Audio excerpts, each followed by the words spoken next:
On today's episode of Locked On 76ers, it is finally here. Yes, the start of the NBA season. The Sixers Celtics, they kick things off tonight. Keith and I preview not only the game, but the season. We get things underway next, right here. Fired up. Locked On 76ers. You are Locked On 76ers, your daily Philadelphia 76ers podcast. Part of the Locked On Podcast Network. Your team every day.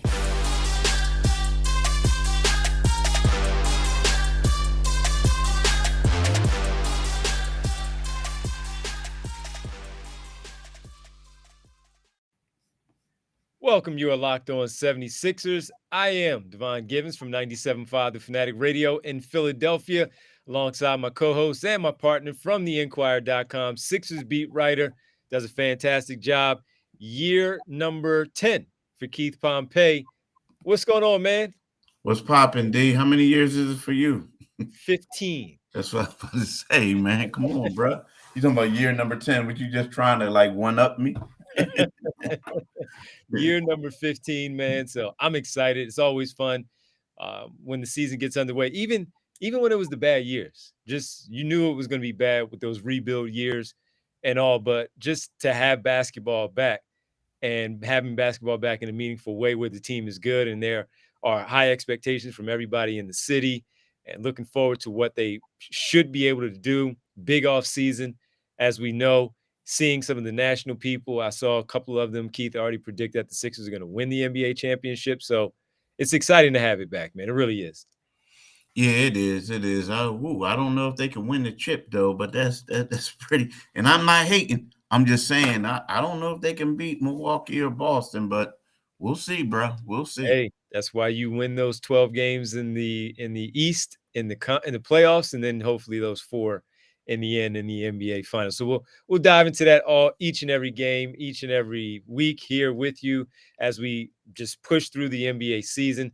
Again, a lot with this basketball team. So we thank you for making Locked On 76ers your first listen every day. And remember, Locked On 76ers is free and available on all platforms, including right here at YouTube at Locked On 76ers. So, Keith, highly anticipated game. We talked about it the other day. You came up with a great idea of talking about beginning with Boston and Milwaukee and what it will mean and all. Well, you're in Boston for this game and starts off tonight, 7:30 in Boston at the TD Garden. And two Atlantic Division rivals, two teams that know each other very, very well. They can't stand each other. The fan bases, just absolute sports hate when it comes to these two franchises. The rivalry is there, especially when they are both good.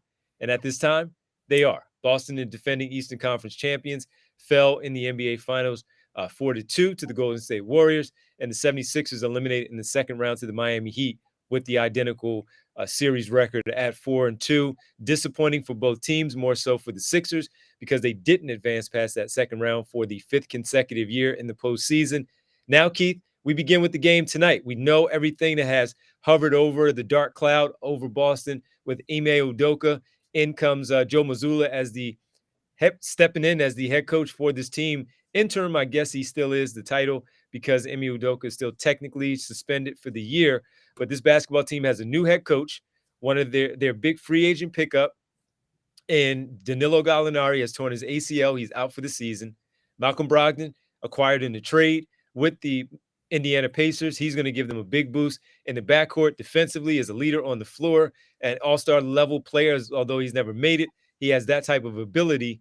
And I think he's a good addition to the team overall. And the experience that they gained, Marcus Smart, defensive player of the year, Jaylen Brown, all-star level year, Jason Tatum, he's a first-team All-NBA player, well-deserving of that acknowledgement and that recognition from the league. They are no longer surprising anyone like they did last year. Getting off to a tough start. They come back in the second half of the season right around January 1st, and they had one of the top 5 records in the NBA. No surprises anymore. The Sixers, as we know, we've chronicled their offseason every single day this offseason and tried as best as we could as we've gotten underway here with the start of the campaign. Keith, this is a big, big game for the Sixers and the Celtics, mind you, as we begin things tonight. Yeah, it's a huge game. The funny thing, well, not funny, but This is going to be Bill Russell tribute night for people who don't know, and I'm pretty sure people, especially in Philly, know who Bill Russell is. He was a Hall of Fame great. He had epic battles against Wilt Chamberlain, and they're going to wear throwback jerseys for him, right? They're city edition jerseys, Actually, and pretty cool looking too. huh? Pretty cool looking. Yeah. Well, I heard the people here saying they look like the Milwaukee Bucks I jersey. said the same thing. Yeah, I yeah, said and they're the not same really, thing. yeah, and they're not really like happy about it. Yeah. But anyway, but the thing is, so it's going to be kind of electric in here. You know what I mean? And Yeah. it's great. It's the first game of the season. So it's going to be a big game, like you said. It's a rivalry, but it's always better when both teams are contending. And I kind of think the Sixers, it's weird. Like if I'm Boston, I know that Boston doesn't have Ime Udoka, who's suspended for the year, for some discretions. But if I'm them, I feel a little bit better than the Sixers do right now. And the reason being is at least you know what your core is, you know what you guys are going to do. The coach was in the system last year. Whereas the 76ers, they had a couple of dress rehearsals, but for the most part, this is live. It's going to be the first time that they're all playing in an actual game that they were trying to really win and the other team was trying to win, and they're going to have to work some things out. So I feel like it's going to be a little bit of growing pains at times because Mhm. they just have to get used to each other and they have to develop more chemistry. It's different from practicing in the game. I mean, practice then playing in the game. So it's going to be electric. It's going to be a great game. But I ultimately feel like that this Celtics are going to win just because the Sixers have to gel. And it's not like they're playing Oklahoma City Thunder.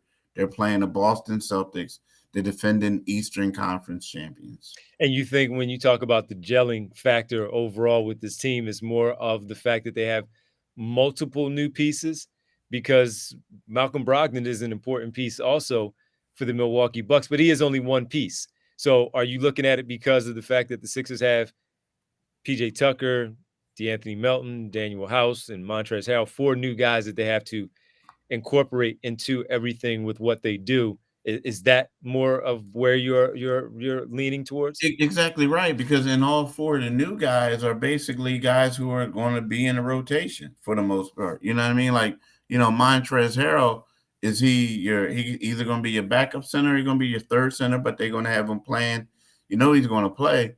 And then the thing is, it's like if you just said, okay, we're just bringing in PJ Tucker, the starter, and have him in with the other guys, but you kept the bench the same, then you have a better idea. But when we're talking about the Anthony Melton, who's arguably going to be their sixth man, right? And then you got Danielle House, and then it's like it's just a lot of different new pieces. So of course, yeah, that's what it is. They're going to have to gel and get it together because they just have so many new pieces on this roster. Well, you know what? Of course, Marcus Smart, Defensive Player of the Year last season. Tremendous on-ball defender, tremendous help defender. Can shoot sometimes and get hot, as we know, but it can also shoot you out of the game. Al Horford, another year under his belt. He's going to be manning the five with no Robert Williams there for the Boston Celtics. Someone who is looked to be a Defensive Player of the Year candidate with Robert Williams. And I actually think, of course, they're going to throw some different looks at Embiid and try to get him uncomfortable and try to frustrate him and force him to cause some turnovers. But I think this is where the importance of James Harden does, in fact, come in with his leadership as a point guard on the floor. Handling everything, handling the ball, handling responsibilities, making sure everyone is set up in the right places that they need to be, and finding guys when they are open. Tobias Harris, getting him some good looks, calling his number, seeing if he can get hot as he has a different number. Because right now, if I look at the depth chart, it's Marcus Smart, Derek White, Jaylen Brown, Jason Tatum, and Al Horford. All right, as good as Al Horford defends Joel Embiid, you look at that and you say Embiid should still be able to get at least his 25 on tonight in the opener. Then you go to Tobias Harris and Jaylen Brown or Jason Tatum. They're going to defend him well. They can.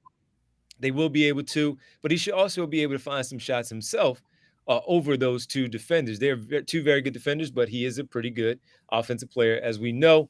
As far as Marcus Smart and Derek White and that backcourt there, someone is going to wind up and find themselves on PJ Tucker.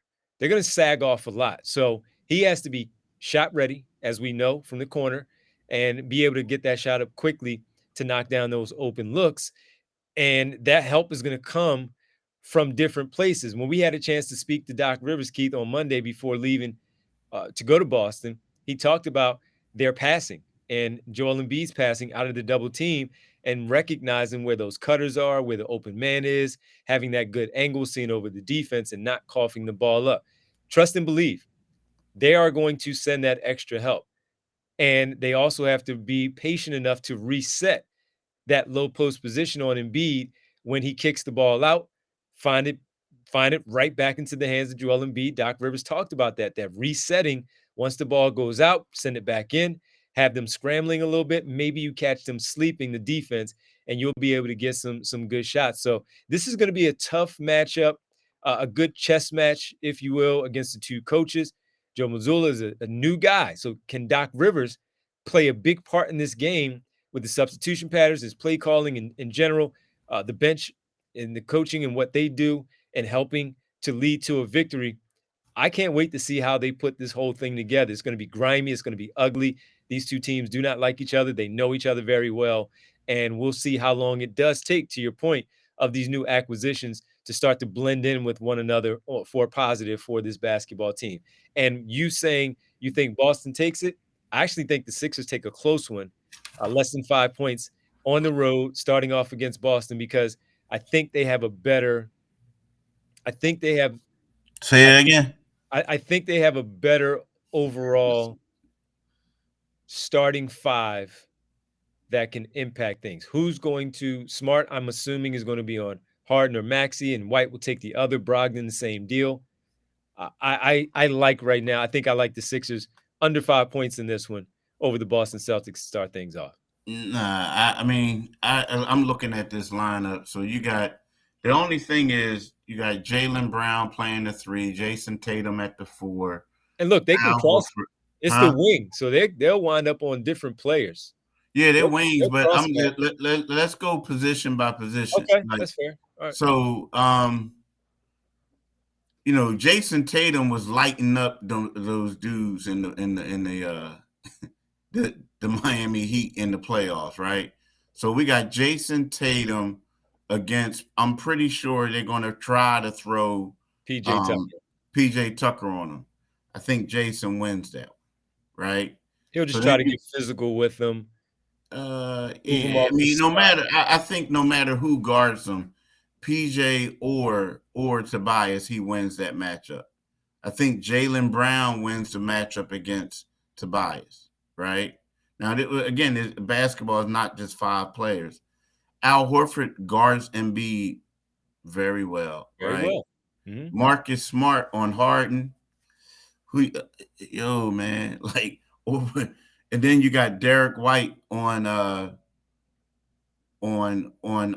Maxey. Now I think I might want to, depending on how the game goes on Boston, I might want to switch off, right? And put Smart on Maxey, right? And White has a defensive reputation also. He's made it all. But still, Marcus Smart though. You know what I mean? Like that's a different. Yeah. So I mean, I don't know, but like it's deeper than that. The thing that gets me is where you have Malcolm Brogdon coming off the bench. I think that's huge. You know, I mean, I think he should be starting over Derek White, but that's just me, huh? Yeah, I agree with you. Yeah, that's me. That's me. But I mean, I don't know. I regret. Like, we'll see what happens, but you know, we'll just see. But I just think like their starting lineup. I mean, the Sixers had 2 Hall of Famers and the top guy in Maxey, and Tobias is a solid 4th option. But Jaylen and Jason, woo! See, that's where the Sixers defense is going to come into play here. Can their defense help win this basketball game and slowing those two down? Because as you just mentioned, their defense on these other guys or the Sixers defense on them, now it's the opposite. Who's going to stop Embiid, as you just pointed out? And can can James Harden and Tyrese Maxey get loose a little bit and put some points on the board? Same thing with Tobias Harris in this opener. Keith, we also need to talk about the season a little bit. We can do that in the next segment as we also talk about some awards. As we talk about these players, you just mentioned some Hall of Famers and all. We're going to talk about some season awards for this basketball team as we are just hours away from the first game against the Boston Celtics. Who will win what? Who has the chance to win what? We'll tap into that next right here on Locked On 76ers. I got to tell you, though, these days, every new potential hire can feel like a high stakes wager for a small business. We know things have been tight. We understand how things were in 2020, trying to get back to some normalcy. You want to be 100% certain that you have the access to the best qualified candidates available. That's why you have to check out LinkedIn Jobs. LinkedIn Jobs helps find the right people for your team faster and free. I mean, in my experience, I have friends who have small businesses themselves, and they really go into major detail of looking over, and as we talk about it, of what they want to do and with their hiring process, what type of people they want, and leading and helping in their business. So make sure that you guys check out LinkedIn Jobs if you are looking for your small business to help out and find the right people for you. Then, as you do this, talk about how you can create a free post your job on LinkedIn Jobs for these candidates. Add your job in the purple hashtag hiring frame to your LinkedIn profile to spread the word that you're hiring. Simple tools like screening questions make it easy to focus on candidates with just the right skills and experience so you can quickly prioritize who you like to interview and hire. Got to finish the year strong, find the right team members, hope that you are able to do so. It's why small businesses rate LinkedIn Jobs #1 in delivering quality hires versus leading competitors. LinkedIn Jobs helps you find the qualified candidates you want to talk to faster. Post your job for free at linkedin.com/lockedonnba. Again, that's linkedin.com/lockedonnba to post your job for free. Terms and conditions apply. Do it today, people. Do it today. Get those hiring things done. Make sure you find them. Thanks for making Locked On 76ers your first listen. Now, make your second listen game to game NBA in the Eastern Conference. Every moment, every top performance, every result. Locked On Game to Game covers every game from across the NBA in the Eastern Conference with local analysis that only Locked On can deliver. Follow Game to Game on Locked In NBA/Eastern Conference, available on the Odyssey app, YouTube, and wherever you get your podcasts. Keith, let's talk about the awards. Oftentimes, the conversation came up last season about Joel Embiid, as we know, two-time runner-up in back-to-back seasons as runner-up for the MVP award. He took a lot of flack for talking about it. I have a difference of opinion than most because he's asked about it. He answers it. Sure. Can he dial back a little bit? Yeah, I'm sure he can. But you ask him, that's the guy who's going to answer your question, and who wouldn't want to win the MVP award? Does that take away from his focus of winning a championship and being the best team player? A lot of people have their opinions about that. While it may not mean anything if they don't hoist the Larry O'Brien trophy or even just get there this time around, Keith, what players do you think, we'll start with Embiid, have a chance to win awards? And that includes All-Star, All-NBA, all NBA defense. What players do you believe have a real chance of getting those? Let's start with Embiid with the MVP. Do you think that's something that he, once again, even though he tells us he's not focused on this year, he doesn't care anymore? Does he care? And does he have a chance again? Yeah, I mean, he cares and he does have a chance, but I don't know if he'll get it this year. I feel like right about now, last year he had to carry the Sixers to do everything. I think like right about now is with the emergence of Tyrese Maxey and then having Harden as kind of like a ball distributor. I don't think that we're going to see Embiid, like a lot of his 30-point performance came out of necessity, right? I don't think that we'll see that this year. I mean, there will be certain games, but I think for the most part, he's going to have more help, you know what I mean? And helping him do things like that. But I think that because of that, I can see him becoming like runner up or finishing third. And I think Giannis is going to win it, in my opinion, especially with Chris Middleton out right now, and then a couple other people where he's going to have to step his game up. So when I look at Joel Embiid, I say, He'll be one of the finalists for MVP. Um, I believe that he will probably, just because this vote is so subjective. I mean, I can see him getting second team, All NBA. I mean, just in case, because again, because it's subjective. I Mm. mean, we've seen how these people vote, right? I shouldn't say these people, but how some people vote. Um, but I also look at them as making first team all defense this year. I mean, I feel like that for Wow. whatever reason, he was always getting snubbed. But I feel like right now, when you have a guy like Rudy Gobert playing a little bit with Karl Anthony Towns, like I think Carl's going to take a little bit of his thunder. Now, again, Rudy is still a phenomenal defender. I think that helps his case playing with Karl Anthony Towns. It does, but it doesn't. And what I mean by that is it's kind of sort of like, you know, you think it does. Now, you might say Carl is going to play the four and it can do certain things with him. But I also think like stuff was so bad defensively there to whereas he was always at the rim blocking everybody's shot because he was getting the blowbys. I don't know if it's going to be that same situation. I just don't. I think he's still going to be a phenomenal defender, but I don't think that we're all going to be like, yo, my man was the beast down there. I think a lot of the stuff that happened was like, you look at Donovan Mitchell. Do you think he's a great defender? Absolutely not. Exactly. Brothers was like, pew, and they get in the lane, and the big tree was in there blocking stuff. You know what I mean? So I don't know. Like it could help them, but I just don't think it will. I Well, I think mean, look, in that case, again, Karl Anthony Towns, not a good defensive player. D'Angelo Russell, turnstile. Donovan Mitchell, I mean, Carl Anthony Edwards, he tries. I give him that. And I don't know who else is starting. Is it Anderson? Kyle Anderson might be starting for that team. well, he Uh, ain't guarding nobody. he's not guarding any. I mean, he's gotten better, but he's slow mo for a reason. He's not. He's not. He's not defending anybody. So that's where I think it would help Rudy Well, you know Gobert what? in that case. You know what? You maybe you're twisting my arm a little bit. Joel goes second team, Yeah, All NBA, second yeah, team. yeah. As far as the MVP goes, if this team is the number one seed, Keith, in the Eastern Conference, which they If have, was a fifth, we all be drunk. I mean, well, so just hey, you're very, you're very right. You're very true there. If this team is the number one seed, I think Joel Embiid wins the MVP this year.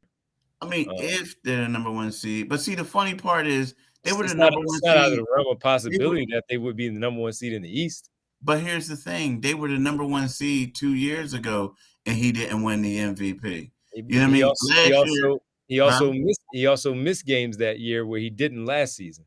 Yeah, true, but last season he had a historic season, bruh. I Like my agree. man was balling. See, the problem with the MVP thing is again, is subjective. Like you have, and it's kind of sort of like you got the East Coast bias and you got the West Coast bias. The people in the East Coast who've seen Joel play, and especially like in our markets that've seen him play 4 times a year, Mhm. appreciate him. The people in the West Coast who've seen the Denver Nuggets play 4 times a year appreciate him. And then you got the analytics people who want to talk about the analytics. You know what I mean? So, I don't know, man. It's kind of and it's weird. Like Joel is one of these guys where he's kind of like polarizing. So I think there are certain people who don't like him, and even though they're not supposed to I'll let that affect their let that decision. Yeah. affect it, but it happens sometimes. You know what I Yeah. mean? It Yeah, happens. I get that. And look, but in my opinion, their number one seed, I think he wins the MVP this year, finally, and we'll see what they do after that as far as the team goes. But yeah, and if not, I would probably lean as far as the MVP goes, Giannis, like you. I would go in that direction and say Giannis will win this upcoming season. So as far as defensive player of the year, you just mentioned that talking about Rudy Gobert, Joel Embiid. I would lean Rudy Gobert once again because of the case that I just made for the Minnesota Timberwolves and their defense. As a matter of fact, I think they're starting the other McDaniels brother, Jaden McDaniels, I think is going to start for them. Yeah. Charlotte has Jalen, Minnesota has Jaden, and he's very good defensively. So he can help out the other three turnstiles, as I mentioned. So I'll give it to Rudy Gobert. Selfishly, of course, Mikal, I would hope that they give a wing player another look and seeing if that would go. But I know how tough it is for wing players to win, especially consecutive years where Marcus Smart won last year. Also thought Mikal got job last year, but Yeah. look, Ben should have won it in 2020. But Ben isn't it Simmons. crazy how it goes? It's kind of like, I thought you Ben know, Simmons should have won it in 2020 yeah, he should over have. But Gobert. it's funny how it goes though. Like at one point, it's like, all right, we giving it to the post players, and then another era is all about the guards. He locked somebody down. I mean, it's just crazy And how this stuff goes, the huh? toughest position in the NBA right now is geared around the wing and the guards, which is why Marcus Smart and Mikal should have been in the conversation like they were, Well, and Marcus Marcus Smart did won. get it, but yeah, And Marcus won but because that's the number one position in the, and that's not taking anything away from Embiid, Gobert, any of those big men. Just simply pointing out they have every right to be in these talks and should win it more than they do. Mikal, I'm gonna tell you this: small market. I know Phoenix is bigger than Philadelphia, The only but reason last year I thought would have helped them is because the number one seed in the West yeah. Well, oh, you talking about 2 years ago? last season. They were the number one last year too. Yeah, Man, they underachieved like a mug. But yeah, anyway, yeah, so yeah. here's the deal though.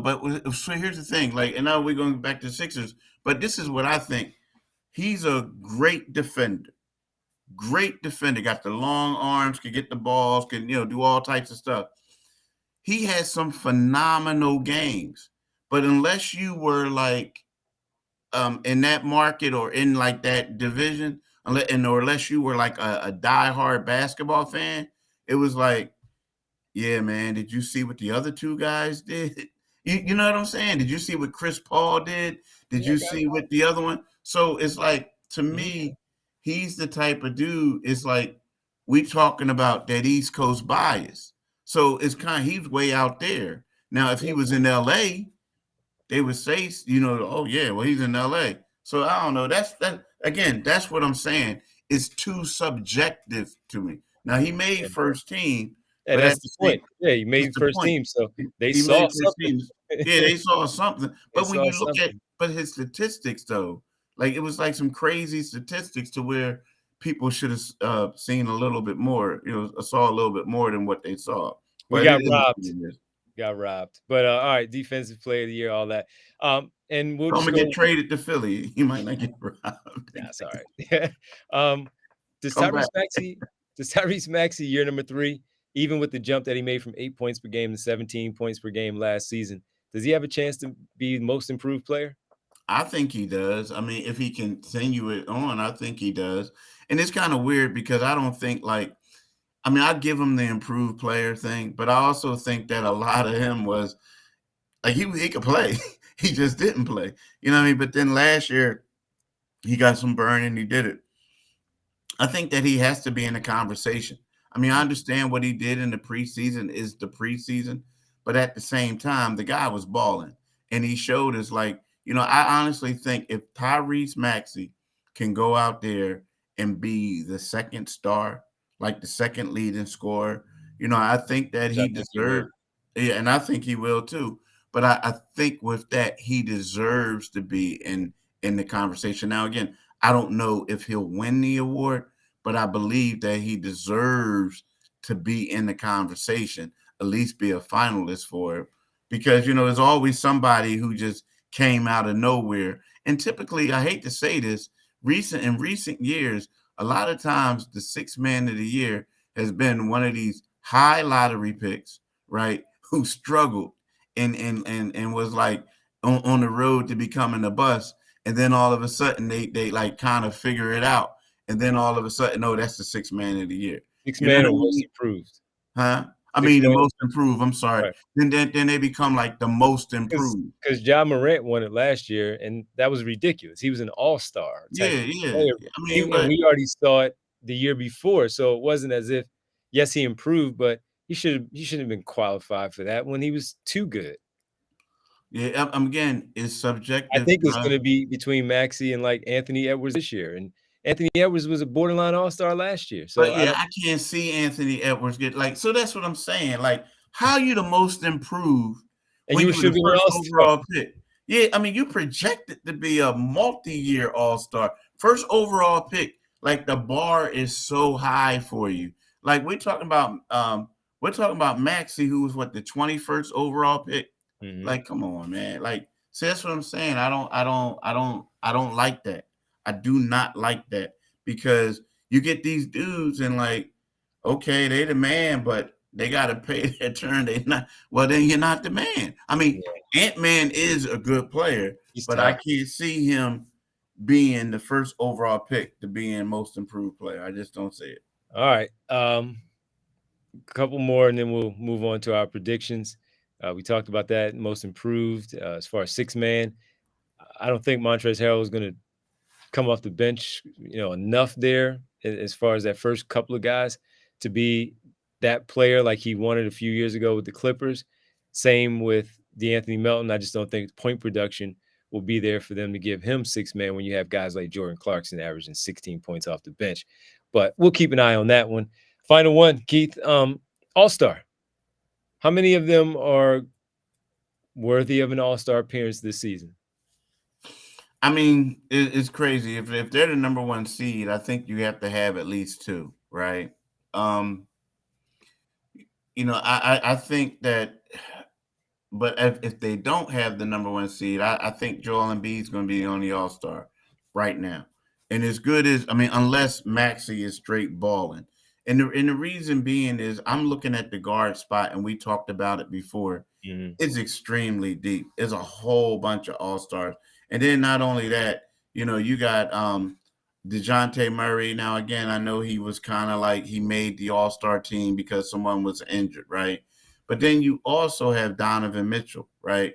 You have Trey Young, you have Bradley Beal back, you have Kyrie, you have Ben Simmons. There's a lot of people there that's going to vie for that position.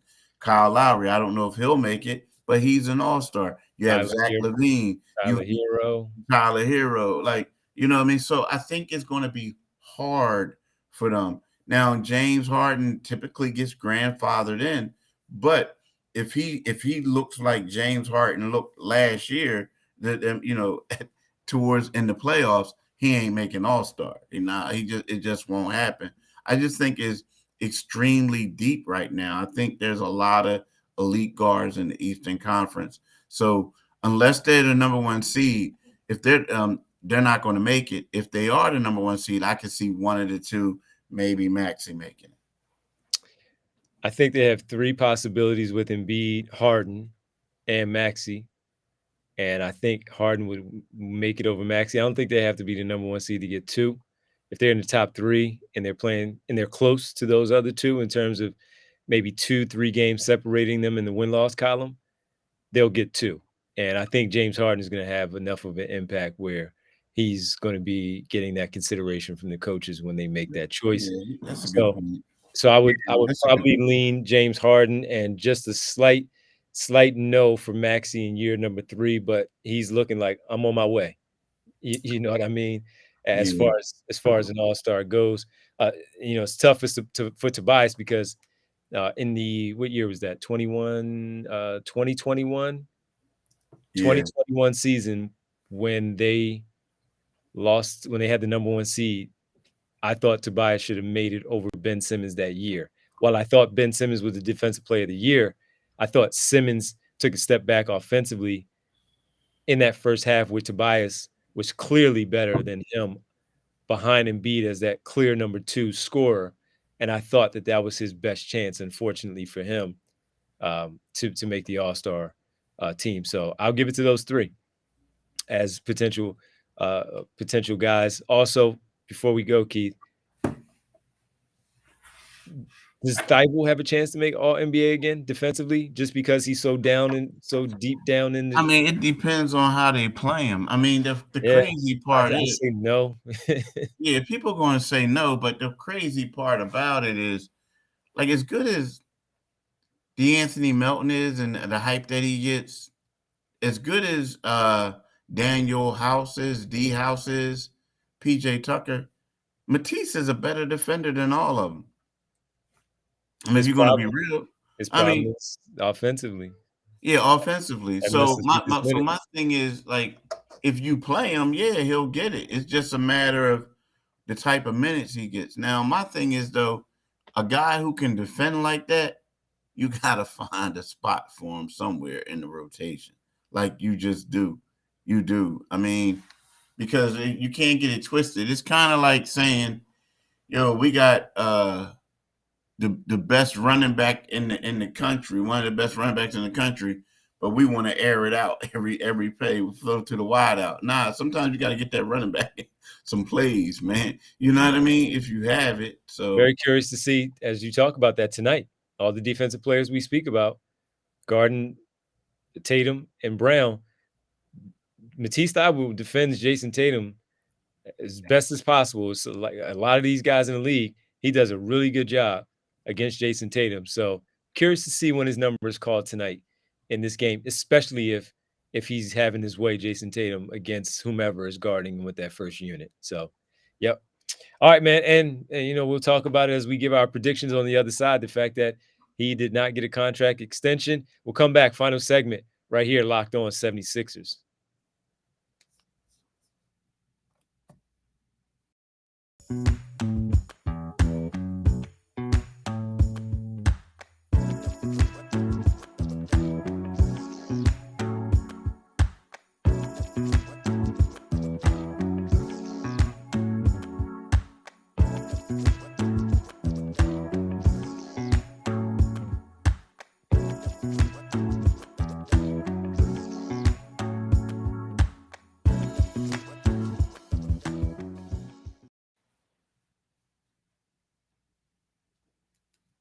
Welcome back. Locked on 76ers. Keith Pompey, Devon Givens here.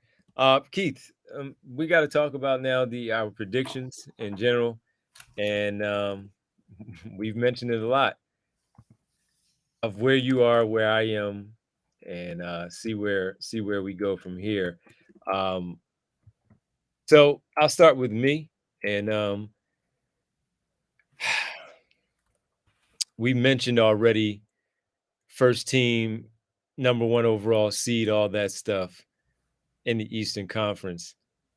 I think the Sixers, in my opinion, I had them three, as you know, as our viewers and listeners know throughout the summer, had them in the top three behind the Celtics and the Bucks. Until I see the Celtics play under Joe Mazzulla and play, I guess, with no issues, where they don't skip a beat from a year ago, keeping a lot of the same stuff that they did. They have that momentum under Ime Udoka. Until I see it, I'm going to have the Sixers right now as the second seed behind the Milwaukee Bucks at this time. I think they're that good with their depth. As you said, yes, it's going to take some time for all of them to gel and get together. There are so many new people, but I do think that they're that good. They've added the right pieces this offseason. And sure, they may not be perfect, where they may, as you've always pointed out, a point guard, possibly another shooter coming off the bench, but they have so much that I don't think that will hurt them during the regular season right now, leading up into the trade deadline, where they have an opportunity to go and then address that need in the trade deadline or the buyout market period, the veteran period. There, I have them in the top two and in the Eastern Conference Finals against the Milwaukee Bucks. I don't. I'm sorry. I got them at number 3. And it could slip down to number 4. That's just what I have. Mm-hmm. But right, and I have them losing in the second round. I'm sorry. I mean, the thing is, I look at these others. We're talking about Joe Mazzulla, right? Let's face it. He's been a part of the Boston staff longer than most of the other coaches, and I feel like when as long as they got that core intact players, I mean, these dudes know how to play, man. Yeah, Like they do. it's not like, you know what I'm saying. So I feel like they're going to be fine with whomever is coaching this team right about now, especially some. Yeah, he's To been me, around. it's just yeah, he's been around. So, I just don't I don't think it's going to be that much of a problem right now, at least not in the regular season. But I don't see I don't see the Sixers. I mean, the Sixers just have too many question marks to me right now. I mean, just have too many question marks. Okay. I think Boston has question marks also, just because of no Robert Williams, what that means for them. The coach, in my opinion, we differ on that one. And I just think those things are real questions for the Boston Celtics also. Now, this Chris Middleton thing, the depth with Milwaukee, could that be a problem? I like the Joe Ingles move. That's going to be a late addition to probably around the trade deadline or a little bit after because of his ACL recovery. See where he is. Like that move for them, bringing back Javon Carter, like that. Also for that basketball team, Bobby Portis, Pat Connaughton, they still come off the bench. They have a good team. They have a really good team. I just have the Sixers and the Celtics. I mean, Sixers and the Bucks in the Eastern Conference Finals, and it wouldn't shock me. I mean, it would shock me because it hasn't happened, but talent-wise, it wouldn't shock me if the Sixers did, in fact, finally reach the NBA Finals. But first things first, getting past that second round, as you talked about, man. So that's my prediction. I think that they'll go and win 54 games, 54, 55 games. It's going to be tough. It's going to be tough. A lot of those talented teams in the East, they're going to take wins away from each other. So I say 53, 54 wins around about. Yeah, I have 52. I got them going 52 and 30. Okay. All right. Sounds like a plan, man. And before we go and get ready for the game tonight, Matisse Thybulle. There were about 4 or 5 players who signed contract extensions off their rookie scale deals. Kevin Porter Jr., Philadelphia product, DeAndre Hunter with the Atlanta Hawks, Kevin Porter Jr. with the Houston Rockets, Nasir Little with the Portland Trailblazers, 4 years, $28 million. And Brandon Clark for the Memphis Grizzlies, 4 years, $52 million. Sometimes starter, sometimes reserve. Got some decent money there. Matisse Thybulle did not sign an extension, Keith. And can you add anything to that as to why he I mean, did he not? was never really going to get an extension if you really want to be real about it. I mean, I would like for us to be real about it. Yeah. here's the thing with Matisse. Like, I mean, and not a knock against him, but when you look at Daryl Morey, and there's certain general managers who typically, what Daryl Morey does is he has a history of letting the market decide how much a player is worth, right? So unless it's kind of like, of course, it's a James Harden type or something like that, yeah, you're going to lock that up, right? But if you're a guy who they look at it as your coach looks at it as you're like a fringe starter, so to speak, like what you're going to do is you're going to let the season play out. And if this guy balls out, you're going to look and see what somebody offers them. Because with them being a restricted free agent, you have the right to match that salary. And once you do that, that person becomes a part of you. So always people won't come out and say it, but people kind of figured that was going to happen early on. Now, again, it would have benefited the Sixers if they may have offered them something less. Like for instance, like, oh, you guys want to negotiate. Well, let's see if we can offer you like something less, something that you probably won't like, but we get you locked in for a couple of years, Like which will make you Nasir Little's contract. kind of sort of, but you know what that does is it makes it easier for you to get traded, because then people are like, okay, well, we get him, he becomes a restricted free agent. What if somebody throws the bank at him? We're not trying to match all that. You know what I'm saying? The offer So, sheet. huh?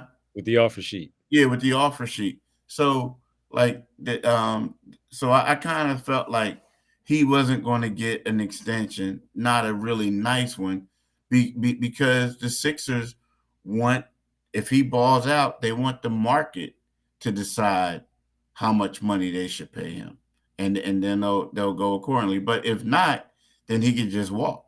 He could just walk. So. We'll see, man. He's playing on that 1 year, and now he's going to be a restricted free agent after the season. So we'll see how many minutes, how all that plays into it.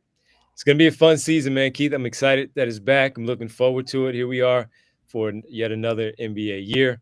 We thank everybody for making Locked On 76ers your first listen. Now make your second listen Locked On NBA. The NBA season is here. We have 2 games tonight. Sixers and the Celtics. And then the Los Angeles Lakers travel to Golden State as the reigning NBA champion Golden State Warriors unveil their new banner, get their rings. All of our local experts and insiders have you covered on and off the court all season long as we talk about all of these games, all the biggest stories around the NBA every Monday through Friday in less than 30 minutes.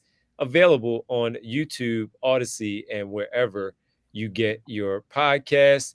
And Keith, we went a little bit long today because, well, quite frankly, it's the start of the season. We have fun. We were going back at it, having a good, spirited discussion. And we appreciate everybody listening. Keith, can you let everybody know where they can find us? You know what? You can get our podcast wherever you get your podcasts at and on YouTube. And if you go to YouTube, make sure you click on the Liberty Bell to become one of our latest subscribers. Also, you can follow my man D. You can follow my man D on Twitter at Devon G975, right?